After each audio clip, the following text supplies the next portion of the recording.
Afia TV. Join Choco to vibe and chill on lunch break at 2 p.m. for the latest trends in music. Yes, come to life. Tune in every weekday at 8 p.m.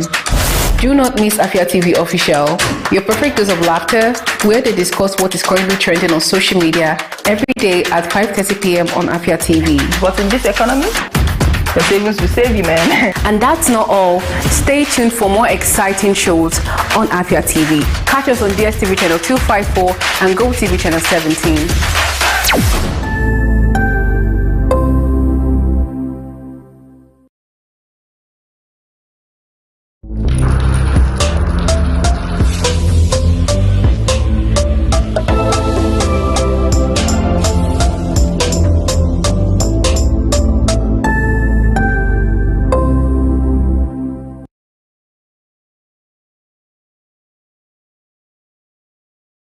On the news today, Vice President Kashim Shettima describes the development strides of Governor Mba as unprecedented.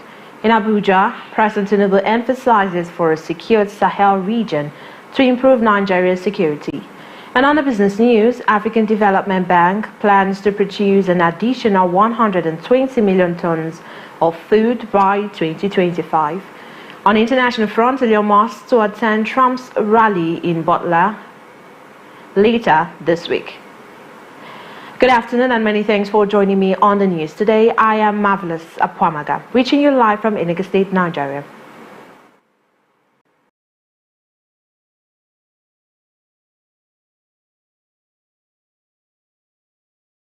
We begin the news in Enugu, where the Vice President, Federal Republic of Nigeria, Senator Kashim Shettima, has applauded Governor Peter Mba for the state-of-the-art security infrastructure in Enugu State. Government House correspondent Chidima Madu has the report.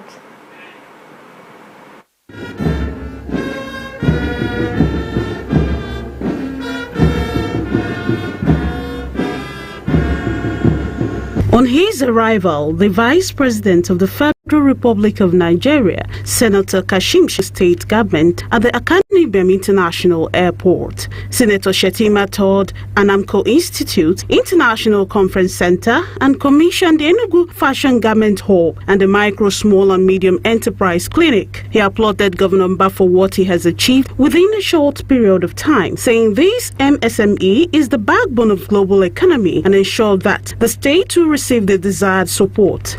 I am pleased to announce that His Excellency President Bola Ahmed Tinubu has mandated a grant of 150,000 naira each to be awarded to outstanding MSMEs at today's event. This is an outright grant with no requirement for repayment, reflecting our commitment to nurturing MSMEs and fostering economic growth. Earlier, Governor Peter Mba commended the Vice President for his support and contribution toward MSME and solicited for federal government's cooperation. So these MSMEs clinics couldn't have come at a better time. These clinics will enhance MSMEs' capacity with regard to formalizing their business structure, which would facilitate their access to loans and sundry support. My government will always remain willing partner to small businesses. It is clearly in our interest that they survive, because governments prosper when businesses are in good health. Senator Shettima also visited the Command and Control Center. I was overwhelmed by the giant strides recorded by Governor Mba and his team. He has embraced modernity, he has embraced digital technology. Most of the things I saw are avant-garde technologies, state-of-the-art security infrastructure, beautiful roads network. He's doing excellently well, and he is worthy to be emulated by other governors across the length and breadth of this nation. He is doing well, and the world needs to know what he is doing. Honestly, I've learned a lot, and I will come back to learn more about the smart education. I'm obsessed with education, and so is the governor. We'll see how we can partner, because we are now in the phase of development. Politics is over. We have to coalesce into a single force to address the challenges of underdevelopment our nation. This is the Vice President's second time of visit since the administration of Governor Peter Mba in Enugu. Chidinma Madu for Afia TV. Thank you, Chidinma Madu. Moving on to Abia State. Efforts to boost agricultural productivity and create sustainable livelihoods for farmers have gained significant momentum as Governor Alex Oti pledged the state full commitment to supporting development partners in and agribusinesses. This declaration came. Now, His Excellency Dr. Alex Oti, OFR. I have the singular honor and privilege to officially launch LABIF to the glory of the Almighty God.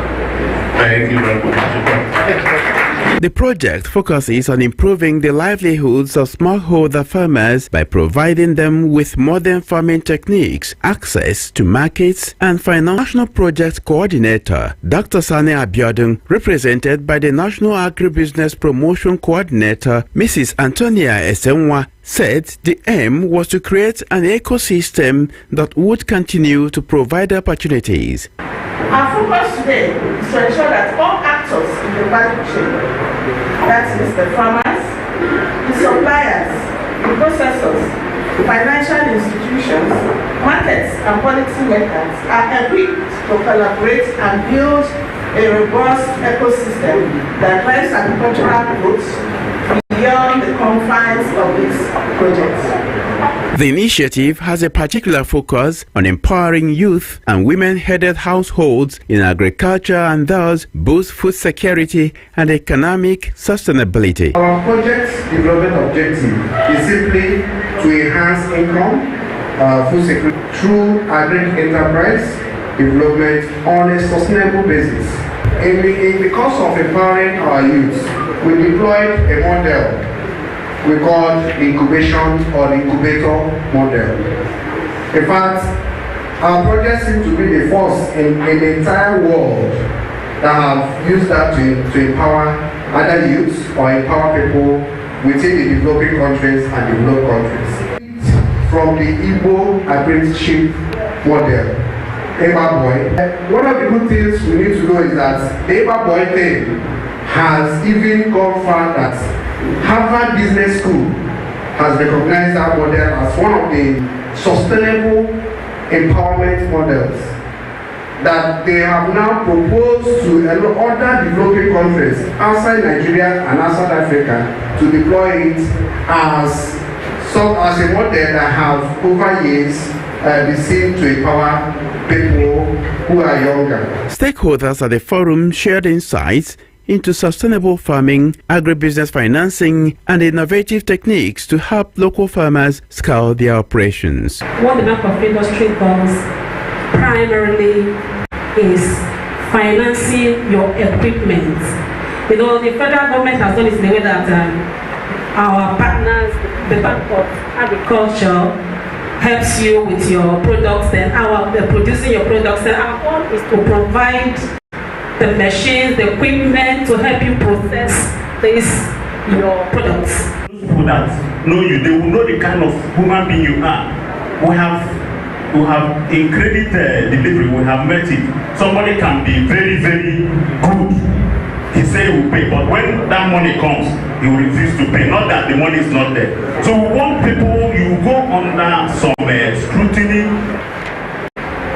You know, when we say it's government money, it's not.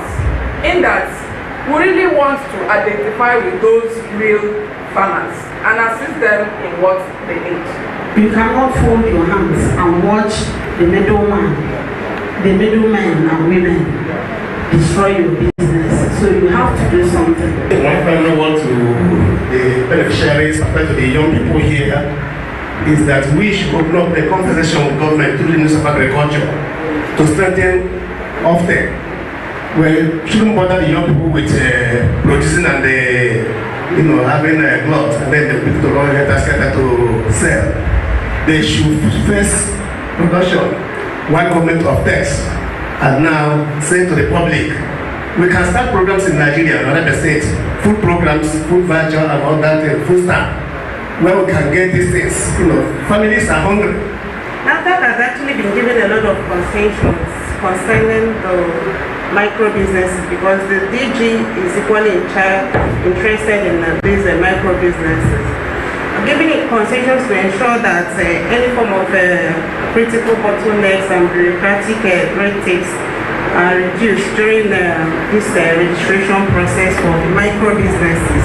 The event also featured product exhibitions by some beneficiaries of Life ND. The cooking bags hosted. This is the van on the bottom. This is the oven which we get from the, and this is our actual. This is all I got from our homestead garden. Yes, sir. Thank you, sir. Is it burning now? Yes. But I can't see the flame. It's a big flame.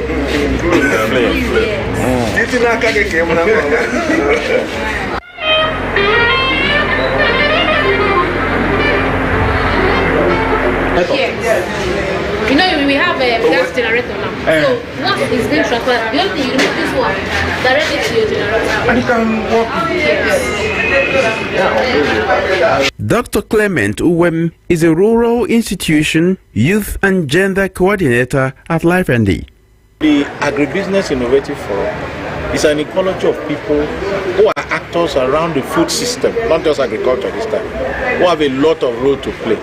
From the security agency to the transporters to the press I'm talking to now.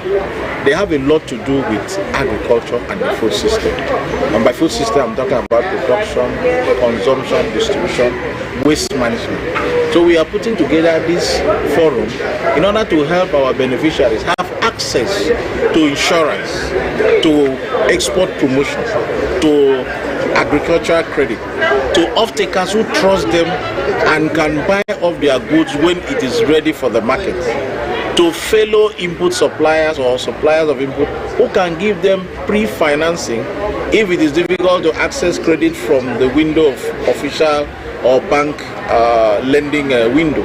With strong backing from both the state and federal governments alongside the International Fund for Agricultural Development, I found the Life ND project provides a solid foundation for agricultural growth in Afia State. Farmers are hopeful that the forum marks the beginning of a new era of prosperity in agribusiness. In Umuahia, Emmanuel Wazwe reporting.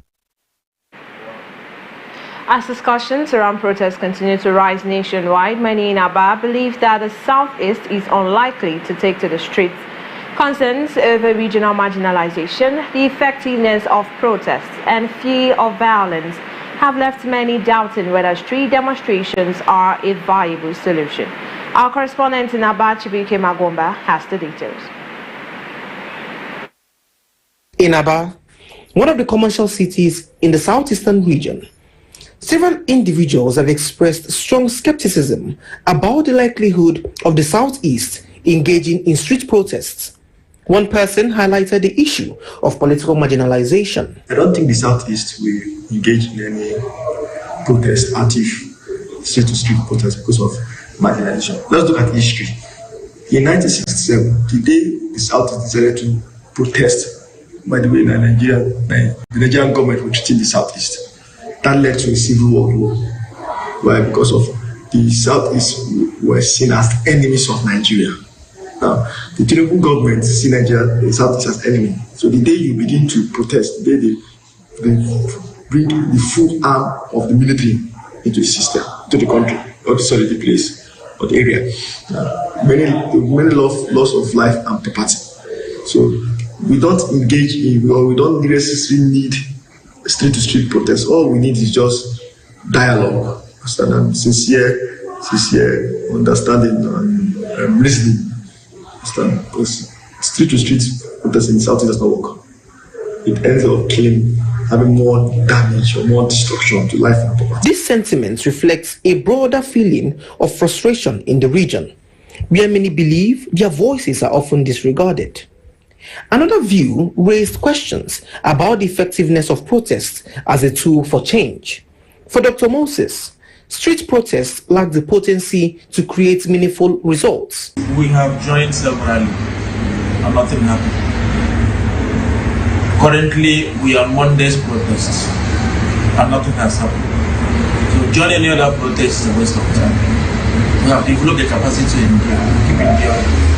That's what we find ourselves for now. Safety is also a major concern. A market vendor expressed fear about the risk involved. Another means they will use in telling the government their mind is by saying it through radio, saying it through television, talking to people that is on top in a polite manner. So if they do that, they can still find their solution without protest. Another resident highlighted on how the southeastern region believe more in Biafra than Nigeria. I can bet you that 80% of people you see in Southeast have lost hope in the entity called Nigeria.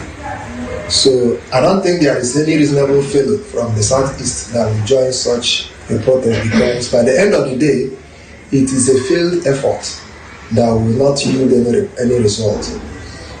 From my own understanding, instead of people of Southeast joining protests, they will resort to joining hands, joining forces, developing a synergy for the actualization of Biafra and segregating from this entity called Nigeria. That is how I look at it. In terms of alternatives, some in Aba suggest that using the media to amplify their grievances may be more effective. What we can do is to write to the government in power, and that's all. Wait for their answers. Apart from that, that's what we can do. We have done everything, and nothing happens. So now we are just enduring it. That's what we can do. For the sake of our children and the sake of our lives. I don't think the Southeast would ever join, because the recent one they've been doing, a lot of souls has been taken and several things has been tagged on the Eastern Zone because of the issues at hand. So for this reason, I don't think they will ever join in such a protest. While others propose closing businesses as a form of silent protest. If they feel treated unjustly, they can. The Southeast, we have strength. What is the strength? The economy. Southeast control the economy. So those people that have business as Southeast, they can protest. Like for particular weeks, they will not come to shop, they will not do their business. So Nigeria gain to lose more when the Southeast are not doing business, or the Southeast can in the sit at home order. They can do sit at home for like the level that what they're experiencing now. Understand? But not because of one man. No, just for we don't like the way you are treating us as citizens, as state of Nigeria. So for this period of time, we will not come to business. Anyone who has business in Lagos, anyone who has business in other places apart from the Southeast, we must be involved. So when the government see the seriousness of the Southeast people, they will now do what dialogue. Because when there is a boycott, when there is a protest for injustice, just action, the government will sit up and call those people involved and try and reason with them. Though street protests may be off the table, these alternative methods of expressing discontent could still make an impact, according to sources. In Aba, Chibike Magomba reporting. Away from the southeast, moving on to the southwest, where the End Bad Governance movement, Lagos State has condemned the arrest of 9 people at the Gani Fawemi Park, Ojota, Lagos, by men of the Nigerian Police Force on Wednesday, October 2, 2024. In a press release signed the organizing committee, #End Bad Governance Movement Lagos State, the 9 persons were reportedly arrested for converging at the Gani Fawemi Park, Ojota, on Wednesday because they believed the October 1st protest was going to continue the next day. The committee noted that it is rather disingenuous for the police to arrest innocent Nigerian citizens and charge them for conduct likely to cause breach of public peace simply because they gathered at a public park that protesters had earlier converged a day before. It explained that the Gani Fawemi Park Ojota is a public park where any Nigerian citizen could gather for relaxation, meeting or pleasure, and therefore demand the immediate and unconditional release of the 9 persons arrested at the Gani Fawemi Park Ojota. Meanwhile, the Lagos State Commissioner of Police, CP Olariwaju Ishola, was quoted justifying the arrests by alluding to a meeting held with the representatives of the #End Ban Governance movement in Lagos State on Friday, 27 September 2024. We're going on a short break now. When we come back, we'll give you more stories on the news today. News Today returns shortly. Please stay with us.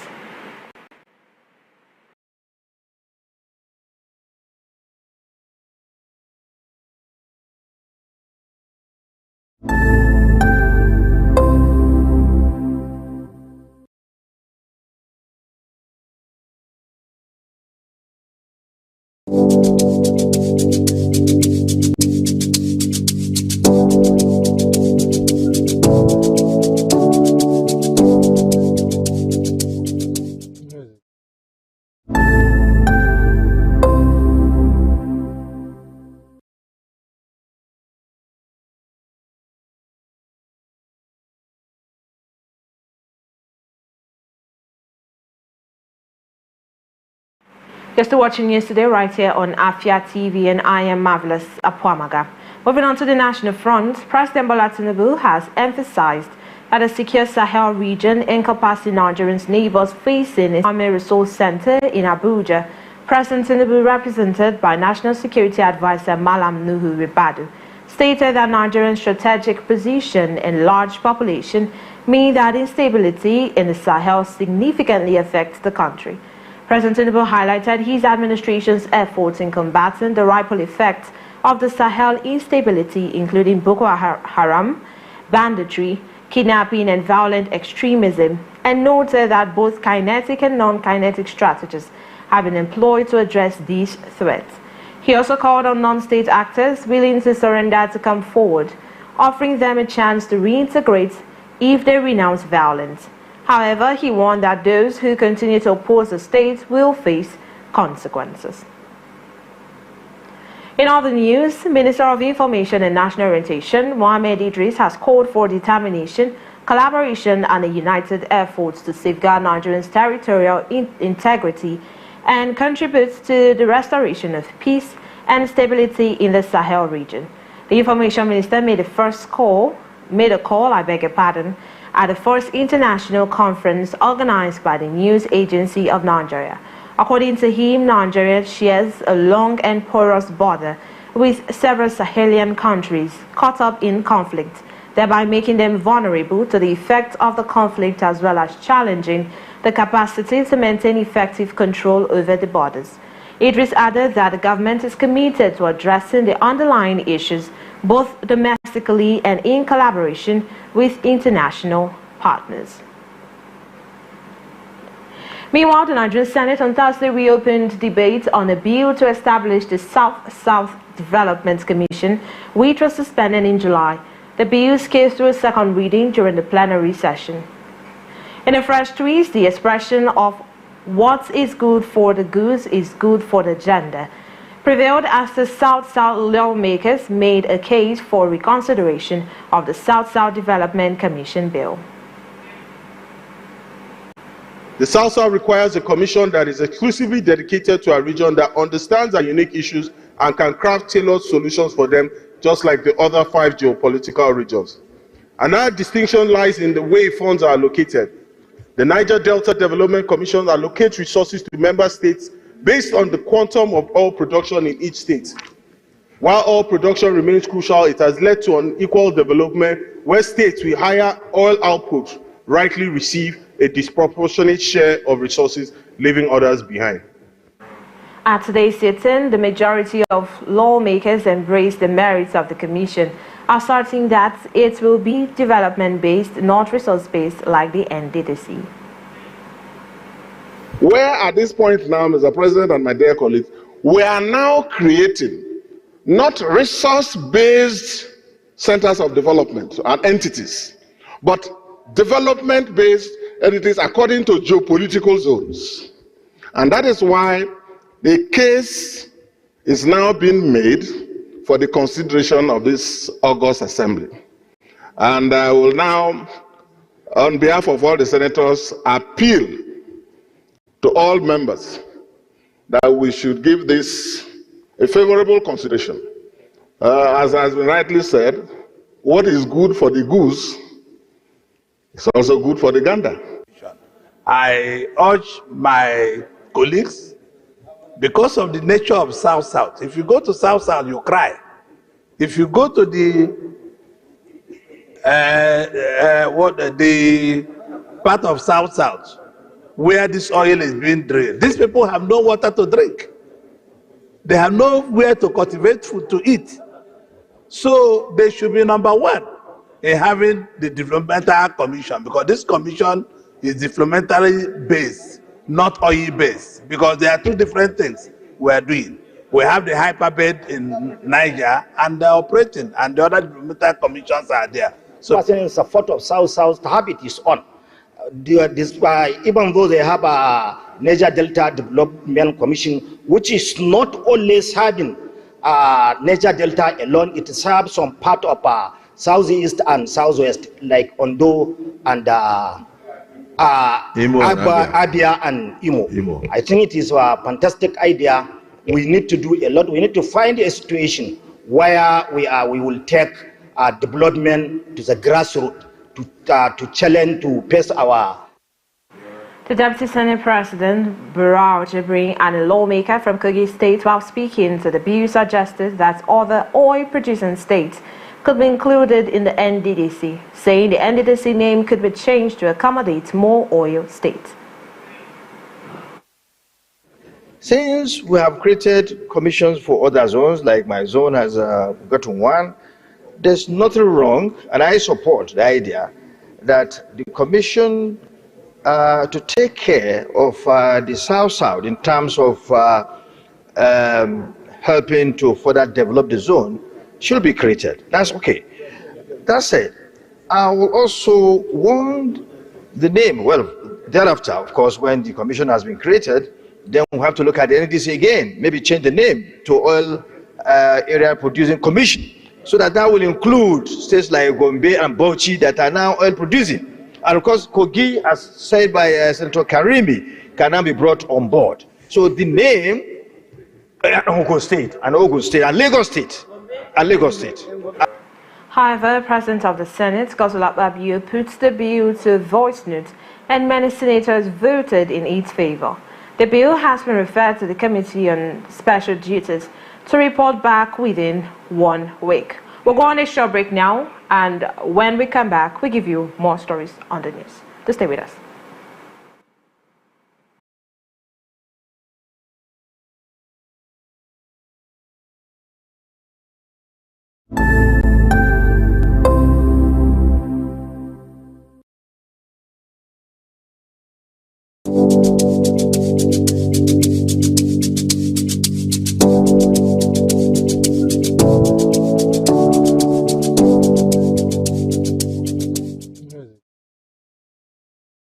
Welcome to Afia TV,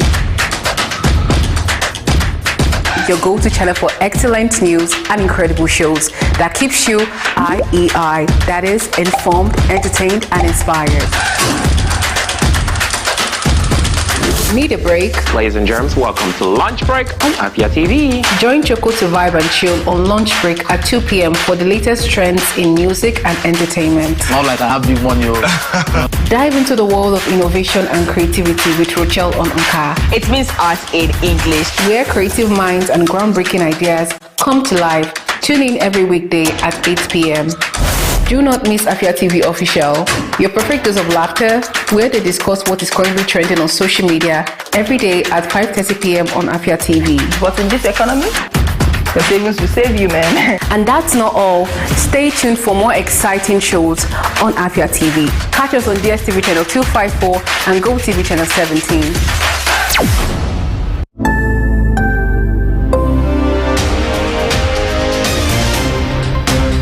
My name is Ubon Kings.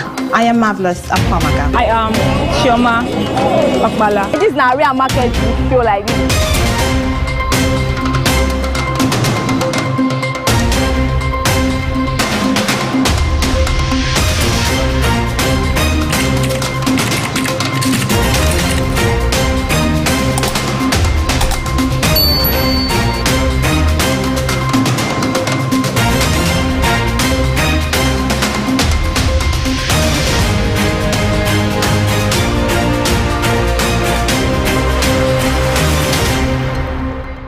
What are your thoughts on the spate of sex for grades in Nigerian universities?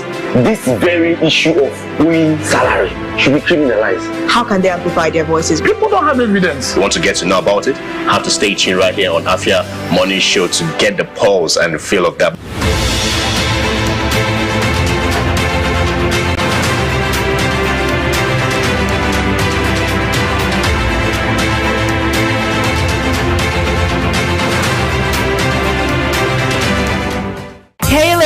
Join us on Gyno Plus every Wednesday at 6 p.m. right on Afia TV, DSTV channel 254 and GoTV channel 17, where we will delve into health issues affecting girls and women in society.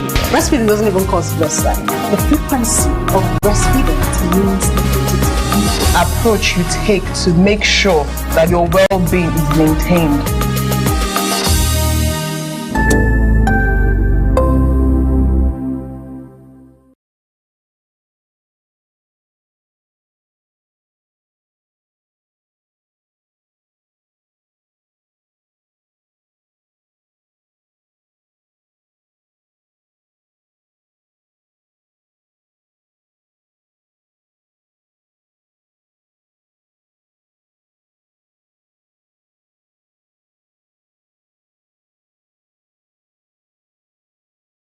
If your dream is to have an American education, AUN is here for you.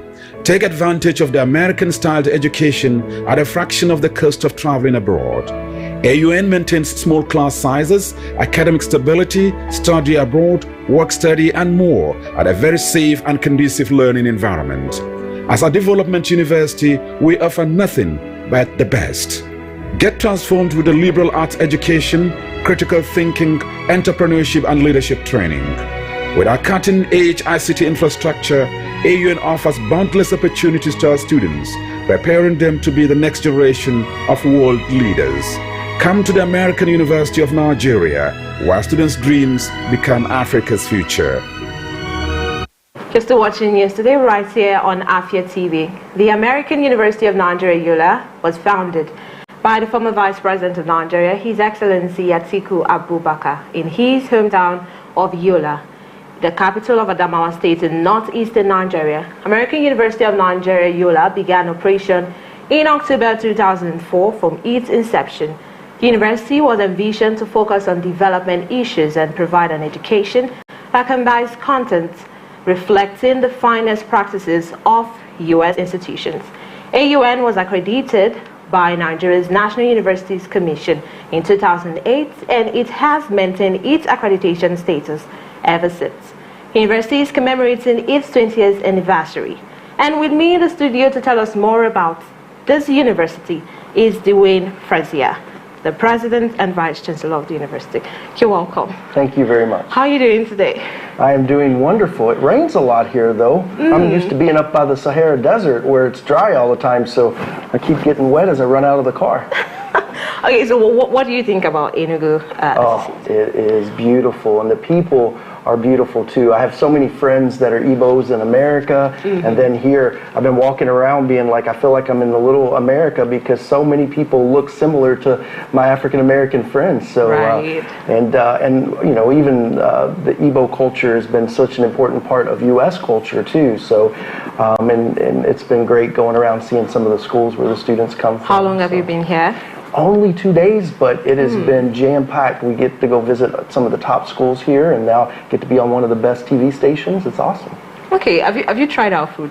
I've eaten some different things, but is there a dish like are you talking about a goosey, swallow, or because I'm kind of a suya and a jollof rice kind of guy, so. Enugu is known for its okpa. Okpa is our food. Have you had okpa? No wahala, but I'll try. You try. Okay, cool. I'll eat anything just about once. If it doesn't kill me, I'll come by. All right. So, okay, let's go back to the discussion. You know, tell us about the school. So the university is 20 years old, and I am super happy to tell you that The institution itself has the highest enrollment this year than it's had in its history. Okay. We've been spending significant time opening up new programs there. We're even working with some U.S. accreditors on U.S. accreditation. We're official partner with the U.S. Embassy because we have our special space there called the American Window that students and people can come to. We have a lot of expats that teach there that come from all over the world, but also a lot of Nigerians that have been educated in the United States. And so we really employ a different system. It is really what we call continuous assessment. So we don't believe as Americans that the test anxiety that you get from just one test being the most important. So we make them do PowerPoint presentations. The students have to do presentations in front of groups, community service, class discussions. So what we're trying to do is build a more well-rounded student in that undergraduate education. And you know what? Over 4 different valedictorians in our 20 years, which means the top graduate has come from right here in Igbo land. Oh, so beautiful. Amazing, amazing. So what does it take to enroll in your university? So I tell people all the time, when we first started, we were trying to put more of the U.S. principles of ACT scores, SAT, and other things. So we had to change it around a little bit to make sure we met all the NUC standards. So we still do the JAM, the WIAC, and others. With the JAM score, you know, we'll look at that. We don't have a hard and fast cutoff, but we do work with the NUC to see what those levels are. The reason we don't is we believe that admissions is one thing, but being able to academically progress, and then we see how you're doing, and we give people an opportunity, because we believe truly that no child can be left behind. And what can we do to really bring them up? Because we have more support services than any institution you could possibly find. Okay, so I'd kind of like you to be more exact. So we're talking about JAM cutoff and all. What's the JAM cutoff requirement for your Usually school? the students are having over a 200 on JAM that are coming in different subsets. If they're a little bit lower, we'll give them developmental courses in math and English and others. We also have them write an essay, and they write a specific essay about why they want to be at the American University, and our admissions committee and faculty look at that because we're also a community service based university because of development. We're the only development university in the entire continent of Africa, and we were the first one to do that. So every student is involved in service as well. And then thirdly, we get the academic transcript, and we'll dissect through the courses that they've taken to make sure that they have high grades, high marks, and we're looking at, I think the Nigerian system's like a 5.0 system, the US is a 4.0, so the Nigerians look at it with us, and then we oversee to make sure that the students have the academic quality to come. Okay, so you said the school is community-based development, community-based developing the community. Could you tell us more about it? Yeah, so we work with USAID, we work with the United Nations High Commission on Refugees, we work with groups, NGOs all over the country and all over the world. Like for example, our health program is partnered with WHO, and one of our programs is partnered with UNESCO. And so being a development university, we actually have a wing of the school that actually goes out in the region in the Bay States, the Borno, Adamawa, and Yobe, and they go out and work, and then we get our students involved in tutoring out-of-school children. We do programs where we help women that were coming out of IDP camps with livelihood training. The students and I go out, and I send students to be tutors for the public schools for children that might not, parents might not have the education, and so we provide them the tutoring. Our students have just now been voted, not voted, but ranked by Times Higher Education as one of the top 100 universities in the world for community service and peacemaking. You won't find a place anywhere in the United States or anywhere in the world where Muslims and Christians are working together doing what we do, and we love it. I mean, it's like a microcosm of Nigeria. Every region's represented and almost every single state, so. Really commendable, really commendable. So when you started talking, you mentioned that this year has the highest enrollment. Why do you think it's that way? What do you think is the major attraction for the student? I think it might be my dashing good looks. No, I'm just teasing. No wahala, I'm teasing. So I tell people what we've been doing is I've been traveling the country as the vice chancellor, as we say president, and I'm working with my recruiters who are doing a great job. We're doing more social media marketing. If we're going to reach this generation of young people, we've got to do TikToks, Snapchats. We got to be on Instagram. We got to be be on Facebook. And so I even personally, as a vice chancellor, I do all types of posts about what our students are doing, programs. I even had a TikTok that had 100,000 views with me and a student. So I'm probably the only vice chancellor in the country that engages that type of level of digital media. Okay. I'm still in my 40s, and my children are the same age as these kids coming into university. So they taught me how to use it all, but they still say, Dad, you're too old. Look at all the gray hair. But digital media, the new programs we're offering, and the biggest thing that just changed is I got my students involved, and we call them the ambassadors. We had some here in Enugu going to schools. They were over in Delta. They were in Lagos. They were in every single part of the country, and they were going out selling the school, wearing our new shirt that we got them that says American University of Nigeria President's Ambassadors. Because if you can get students to sell the program, because they don't get paid to do it, that's the best, because a satisfied customer is always the best in business. Okay, so the university in Yola, is that the only university you have here in Nigeria? It or is. You have branches? Well, we have offices. I have an office here, so in Enugu, and they can contact them and be able to come and meet. So they're regional recruiters in different locations. Okay. But in Abuja, we also have we're in what's called the Yardoa Center, which is down by the African Export-Import Bank, and so we're starting to offer some MBA classes, some other you all call it postgraduate. Americans would call it graduate school. So we're doing some online and face-to-face there in Abuja, but the only true campus is this beautiful, over 150-acre campus in Yola with just massive amount of space. It looks like an American university you would see in Texas or Kentucky, where I'm from, or anything. So. Okay, I learned that the school uses the liberal arts education curriculum. So talk to us about this curriculum. How does it prepare the graduates for their career after school? Different from what the British curriculum we use here in Nigeria. Yeah, I always smile and laugh. I love the British. I went to school in Imperial College for my year abroad, so very familiar with the system. So I've actually studied looking at the Commonwealths and worked in Malaysia, others as well, Belize, and now here in Nigeria. So interesting, the liberal arts system, we don't have you come and do a bachelor's degree in psychology or a bachelor's in political science. You do a bachelor's of science with a major in international relations, because you can get a double major, you can do a minor, but the big thing is you have to take a certain number of courses in general education. So I don't care if you are studying communications, you still have to take math class, you still have to take English class.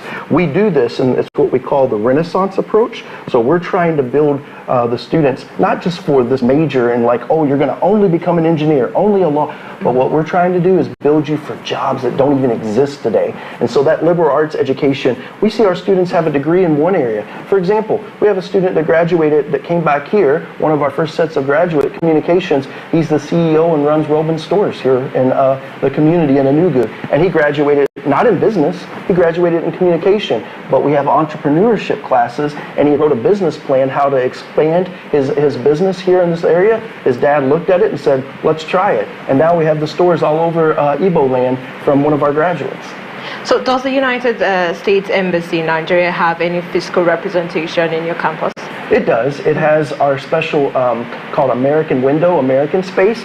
So what it is in Yola is it's a room that we have. It's in our library. It's one of the most prominent places. It has information about scholarships for postgraduate or graduate school. It's got information about America. And they can come anytime, actually, that people that are members or our students, and they get lectures about American healthcare, American visa processes, and certain things. So we love being involved. I'm obviously a U.S. citizen, as you can tell by the accent. And so I love being involved with my embassy because we really have a great relationship with Nigeria anyway. I always tell people Nigeria is the most populous and the most important country in the continent, and we want to continue that great relationship. I understand that your university is offering several tuition scholarships to new students in commemoration of your 20th anniversary. Now, how can students from Rivers and Bayelsa states benefit? Sure. So the scholarship program now, what we went and did is, for example, let's say there's someone listening that's interested, and maybe you want to get a master's degree in something. We are giving 50% off in our graduate programs right now. We have all types of wonderful master's programs, from chemistry to programs in social change, working with NGOs. And then in the undergraduate, which is your first degree, we have a program where they're getting up to 50% off in the law school, engineering, which is usually a higher tuition rate because it's a little more expensive to run those programs. But we also started all of our new healthcare programs. I was telling you, with nursing and with public health, with the WHO and others. And so we have been giving 25% off in those programs too. So honestly, because of the way the economy is changing, this year intake for these two are going to be will be the lowest price education you'll ever get when it comes to AUN, because things just continue to increase. I'd like you to be exact. When you say the lowest price, how much are we talking about in Naira? So what I've discovered was it's about 5 to 6 million, but listen, for the whole year. America, what we run is a system from August to December, and then we run a system from January to May. And so those are 2 semesters versus the term system we have here. That includes your textbooks, your tuition, your fees, your housing, your feeding, everything. We're the lowest priced of all the U.S. schools in the world right now because, unfortunately, the Naira has went down so far. Like, we're partners AU Cairo, AU Greece, AU Dubai. Ours is the lowest price of any of the schools in the entire world right now with the American universities. Okay. Thank you for coming. Thank you. Do you have any lesson to tell us about the school before we go? You know, I always tell people that one thing about us is we are so much activities and programs outside of just studying in a classroom, because you're going to learn so much. Athletic programs. I've got awesome girls soccer team, basketball teams, and we all wear Nike because it's the American brand. So we have all kinds of Nike uniforms for the students in the sports, and we even have our own U.S. mascot. It's a stallion, a big horse, and then we have a lot of fun together. So it's fun, but you learn a lot. Thank you. Thank you. Thank you for coming on the program. Thank you. Now, to end the